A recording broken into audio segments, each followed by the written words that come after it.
Love the sound of the pallets in the distance. Actually, I need my notes out here.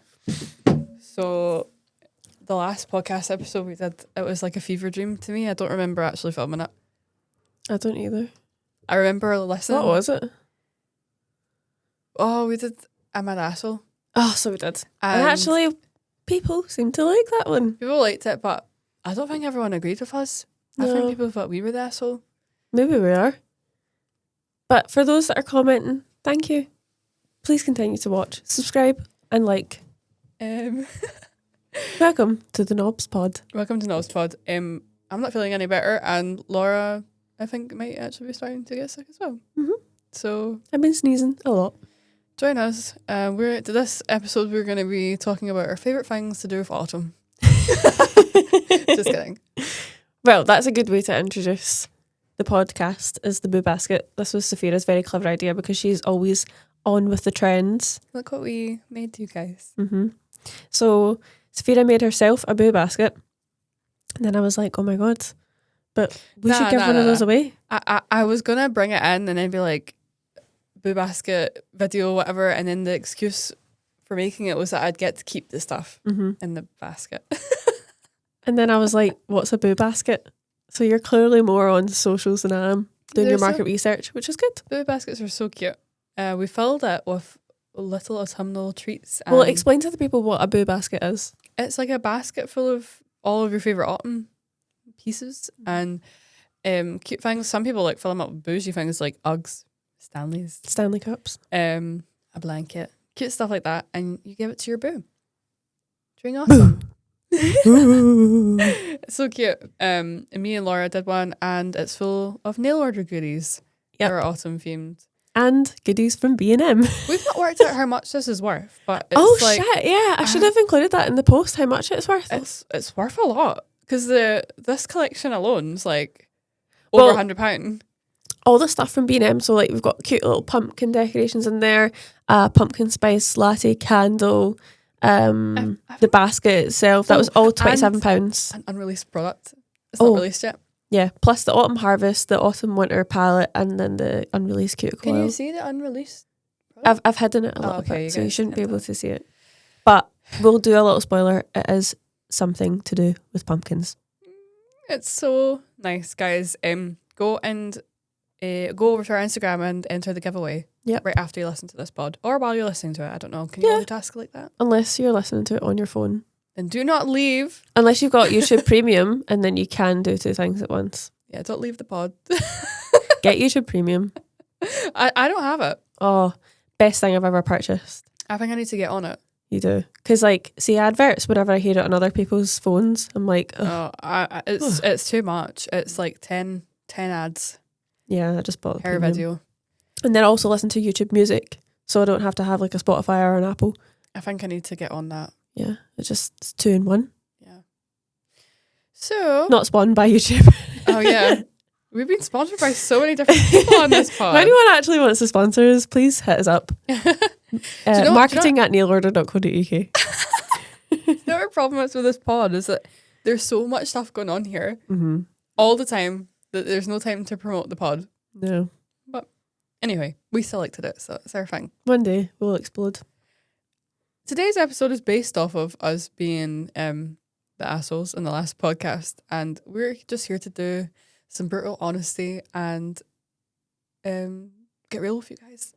Because I think people what is the title of this? Don't become a nail tech. Oh, and then we're going to give reasons why. just don't. Do become a nail tech if you are willing to do the following. Because I don't think people realise it's not that simple. You can't just become a nail tech. It's not easy, is it though? No. It's not easy. Gotta give every nail tech a pat on the back. Because it's not easy. And even when I was like filing your nails off this morning, I was like, yeah, fuck doing this for a living, man. It's a lot of work. It's a hard graft. There's many facets. You also become like a business person. You're not just a nail tech. You are a business person running their own business and their own brands. So, and as someone that worked in the beauty industry, dare I say, being a nail tech is harder than being like a lash tech. Like, I think so too. I would look at the girls in the salon and be like, you guys are doing way more than what I'm doing for way less money. Like, it's hard graft. Hard graft. It's more complicated. It's more technical. There's more risk. Mm-hmm. Oh, yeah. Good point. Much more risky being a nail tech than a hairdresser. What was your first point? Okay. My first point is a bit of tough love. And it's just one of those things that I wouldn't ever say to a customer on like our forums and stuff. But this pod is a safe space where I can be honest, truthful, and open. This pod is where you're going to get fired. Please don't cancel me for saying this. Okay. What is it? Don't become a nail tech if you're not willing to make a loss in your startup costs.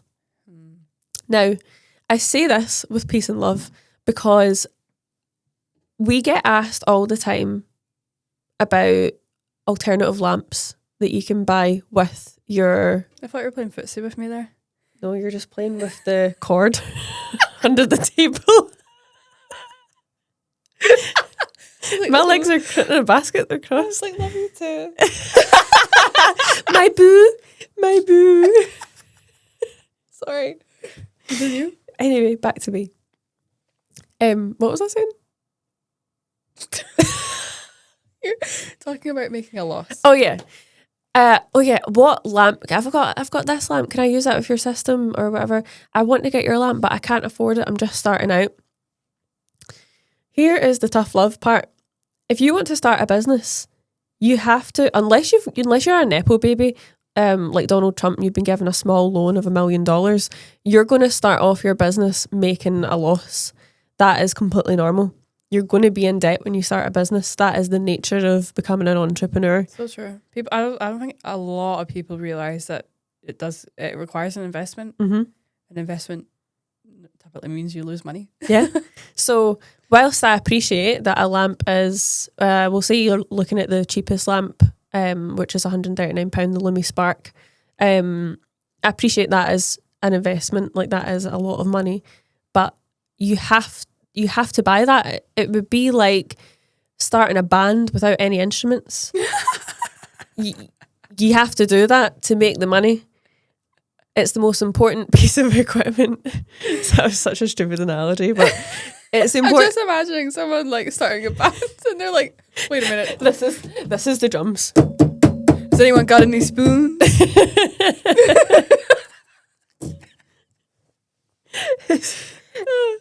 I'm not laughing at the people because I understand it's a financial thing, but that is something that people are just not educated about as business. Yeah. And I think maybe it's normal to us because we did business at like university, and we were made aware during our education that a financial loss at the start is completely normal when you're starting up a business. You will make it back, and I'll tell you something, you'll make it back a lot faster with quality products. Mm-hmm. Yes, and especially this comes back to if you haven't already seen the episode on the Nail on Sunday podcast with Lucy Pastorelli and Chris and Becca, they talk a lot about investing in good quality products and how your clients are paying for a premium service, so they expect premium products in return for that. If you're just buying cheap stuff off of the Amazon marketplace that anybody has access to, you're cheapening your service. 100%. So, and I think that nail techs, not all nail techs, a lot of nail techs are very savvy, but I'd say that a lot of people are unaware that your customers they're not silly. Like they can tell now. See, in this like modern age of social media, people are like way more educated on products, what they're buying. If I went to a nail salon, I'd be able to tell instantly if they're using like good products or if they know what they want. Customers know what they want. I know. So yeah, that's my first point. Is it's a bit of tough love. Don't become a nail tech if you're not willing to do the entrepreneurial standard procedure of making a loss before you make a profit. That is how every business runs, unless, like I said, you're an Apple baby that's been given money to start your business and you've got a trust fund or you've got an investor. If you're doing it on your own, you're going to lose money. You need to accept that and work hard to make it back. Yeah, good one. Thanks. My first one is don't become a nail tech if you're not ready to handle criticism. Okay. And it's from different areas, right? So it could be you start off, you think you've done the best set ever, and your client tells you, this is the worst nails I've ever had in my life. This is the worst set of nails I've ever seen. Laid my eyes upon. And you might you might take that very personally. It takes a certain kind of person to be able to take on criticism. Take it. What is it you say? Is it take it on the back? Take it on the chin. Take it on the chin. Don't take it on your back. I think you're thinking of something else.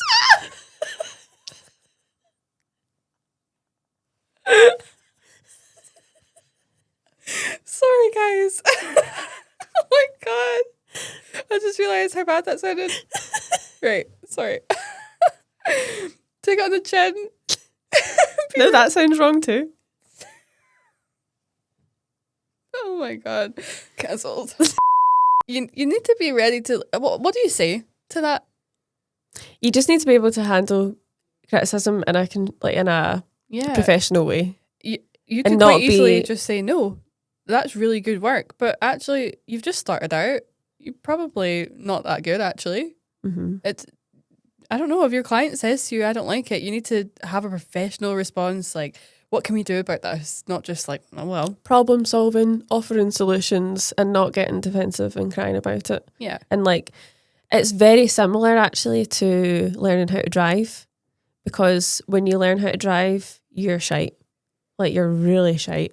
And you just have to keep making mistakes and learning from the criticism that the instructor's giving you, saying, that's really dangerous, don't do that, or do that again. Or if you're a chef in training, you need to be able to take it on the chin or your back. On the chin or your back. Same as if you join a forum online as a baby nail tech and you post your work and someone might leave a comment and say you need to do something differently. I see a lot of people getting very defensive, but people in the community are probably only wanting to help you out. Obviously, maybe you didn't ask for it, but just take it on the chin. Because remember, even if you're on a nail forum, you are still representing your business. So going on to random nail forums and fighting with people is just, it's not it. Kill them with kindness. That's our motto at Nail Order. Even though behind your back, if you're being an asshole, we're probably talking shit about you. But in public, on forums and comments, we'll be nice back to you. You know who you are.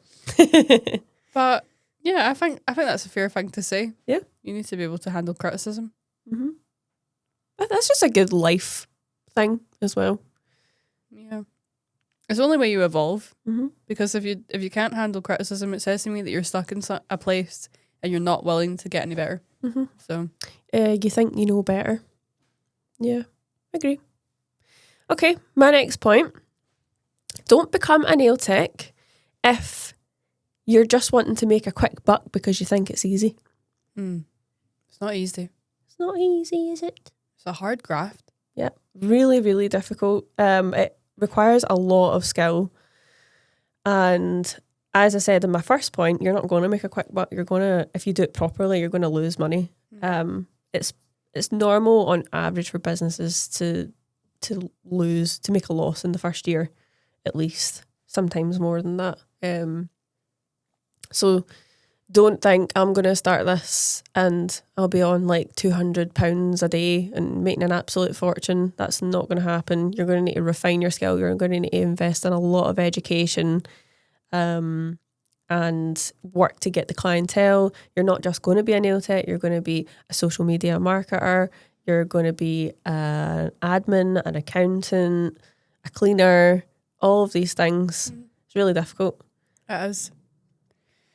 It is really difficult. And I think a lot of people actually think this is going to be a breeze. I'm actually, I don't know if this is a controversial take or not, but there's loads of nail techs that I've spoken with before who have done a gel polish course, but then go into something like hard gel without any training because they think that it's the same. Wait, but what do you mean? They'll do a gel polish course, they'll be doing a gel polish service, and then they'll just buy hard gel and they'll just they'll just do it Oh, without they'll buy any- hard gel without doing training. Yeah. Mm. And in my opinion, that is a very silly thing to do. Yeah. Because hard gel is like a more advanced technique. Mm-hmm. And I feel like going in without the training is just going to end in like poor retention and problems and kind of wasting your money on the hard gel, in my opinion. But You're sort of setting yourself up for failure, aren't you? Because you've only learned how to do. It would be like us just we've done our classic lash extensions course and then just Yeah. doing Russian volume 'cause without you- any you training, wouldn't know just the technique. guessing. Yeah. It doesn't work that way. You need to learn how to do it. But a lot of people do that. A lot of people do it. Just teach themselves. Mhm. I just think that's setting yourself up for failure because there'll be so much you can learn from an educator who's got a wealth of experience that can teach you how to do it properly. And if you learn how to do it properly the first time, it's going to save you a lot of teething issues in the long run. I think it's just people trying to save money with it, but But you'll cost yourself money because you'll cost yourself clients and you'll cost yourself pieces of your kit that are costing you money. I think so too. So, yeah. We're going to Right. get cancelled for this episode of our podcast. So, sorry. My next one, also similar to like money related things. If you don't become a nail tech if you aren't prepared to charge your worth. Mhm. I think a lot of people are uncomfortable with charging how much they need to charge. I think charge your worth is the important key word there as well because that requires like self-reflection Yeah. and understanding, okay, I'm a beginner, I've been doing this for 2 weeks, I'm not going to be charging £100 a set because you're not worth that.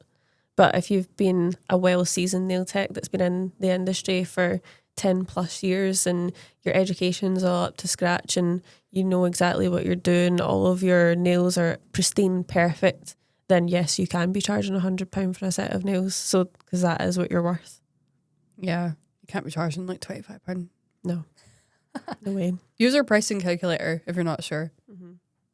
But you actually need to take the time to work out how much you should be charging. Otherwise, it's literally not worth your time. Yep. You might actually be working at a loss. Yeah, what's the point in being in the industry 10 plus years and not even making minimum wage? It's not good. The whole point is that you're a financially empowered entrepreneur at the end of it. Yeah. So start from the bottom, work your way up. But know your worth. Mm-hmm. Do you have another one? Mm-hmm.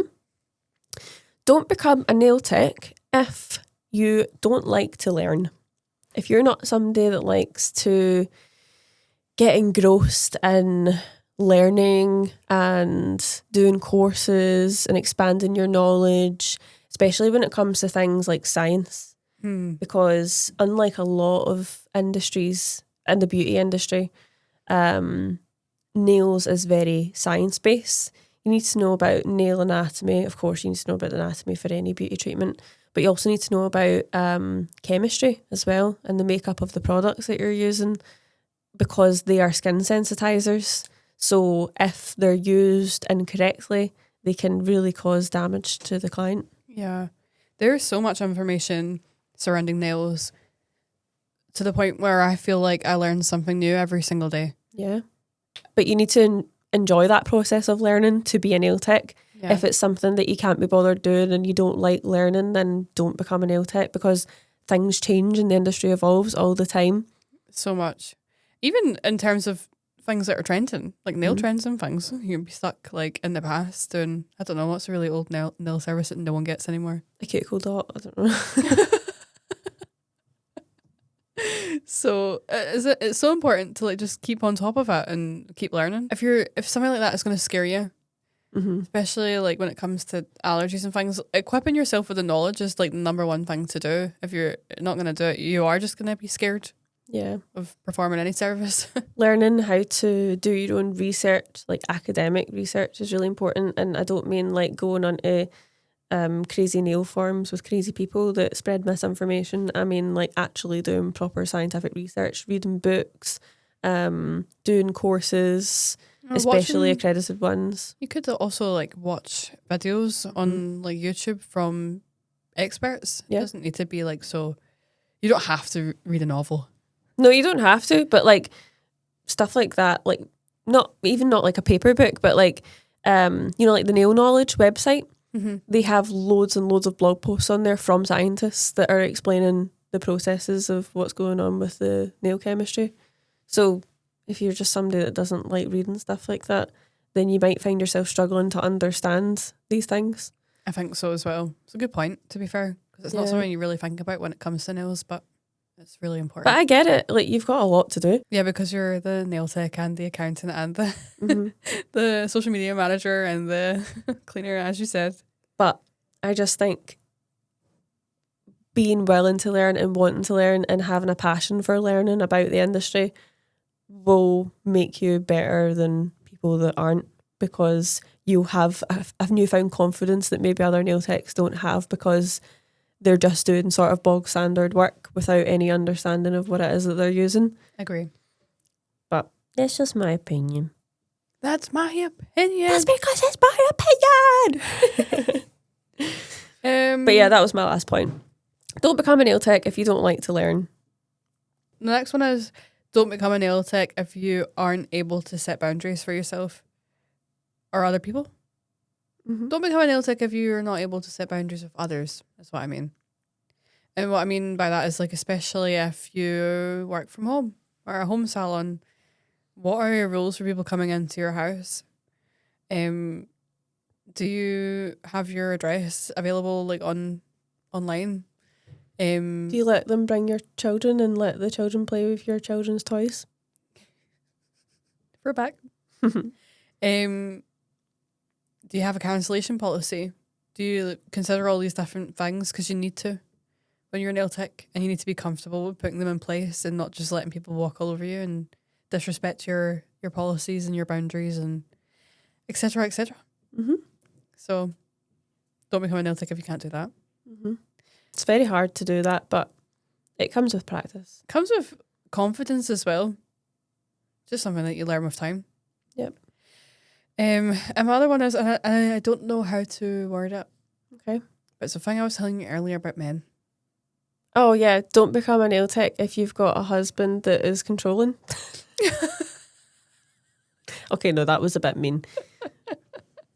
What we're trying, yeah, I know what you mean. How do you word that? What we're trying to say is, we see a lot of the times customers buying things from us and then saying, oh, I have to hide it from my husband, or my husband says I'm on a spending ban. I get it, because when I order too much to the house, my husband says, what are you ordering? Like, you don't need any more stuff. Yeah. But that's with my stuff. That's not anything to do with my business. That's like when you buy yourself a boo basket that you don't need. Well, yeah, to be fair. However, when you order from Nail Order, that is a business expense. And you made a really good point earlier of, like, if your husband was a tradie, you wouldn't tell him off for buying tools. Yeah. Or if you ordered cement. a pallet of bricks, you wouldn't be like, oh, for God's sake. Oh, you're on a spending ban. Like, he needs that. If your husband's saying that to you about stuff you need for your business, like, that's kind of controlling in a way. Like, you need to be able to say, like, no, darling, this is a business expense. I need this to run my business. Keep your mouth shut. Yeah, shut your mouth. Mind your business. Yeah. To be honest with you, I don't know how to counteract it though. Like, what do you say? Is that something that comes with confidence over time? Because you're already married. I know, divorce, I don't know. Just to have a conversation with your partner, like, could you imagine when darling, you're, like, encouraging dear. people to get a divorce? I mean, low-key, when I was a lash tech, I would be encouraging with the stories that they would tell me. I'd be like, you need to leave him. Any minor inconvenience, leave him. Tell him. You'll never believe this. He left the toilet seat up. I'm like, oh, divorces us. But yeah, that we said that in a harsh way. I take that back. Communicate with your husband about the nature of your business, and that whilst these products are really pretty and you enjoy them and you're passionate about them, at the end of the day, it is a business expense. You're going to claim it back on your taxes. Yeah. I mean, I will always leave a note if someone asks. Yeah. I will always wrap it like it is a prize. Discreet packaging. Yeah. But I just feel so bad for these women. I'm like, you shouldn't need to do that. Yeah. Your husband shouldn't be questioning you on why you're buying things for your business, because you need it. And when it comes to the latest collections, like the Autumn Harvest, that's what your clients are going to be asking you for. Like, oh, have you got any new autumn colours? Like, they get excited about that. So you do need it. And it when you have these exciting new collections coming every season, it puts you in a good position as a nail tech over your competitors because you're bringing something fresh to your clients each time. It keeps them coming back and wanting more. Some men just don't understand that. Yeah, unfortunately. It's unfortunate. I know people that are like that with their mans, and that's fine, but our advice is tell them, just have the conversation, because it's gonna happen every single time you make an order for your business, and you don't want to be scared to order things in for your business because you wouldn't do that to someone else. So there needs to be a bit of communication had there. Yes. And if you're feared that every time you make an order for nail supplies that your husband's going to tell you off, then you need to have some sit down conversations. Yes. I think we phrased that in a way that's not going to get us cancelled. With peace and love. Love you. I just had a note here from what Chris said when he left us to do the podcast. He said how the nail industry is a woman, like it's a woman dominated profession, and sometimes there's a bit of cattiness and a bit of meanness. So like we said earlier, that's not a case of don't become a nail tech though. That's a case of don't work in a salon. Yeah, like don't keep yourself in that kind of situation. Don't keep yourself in a toxic work environment. Yeah, I mean, it happens in lots of salons.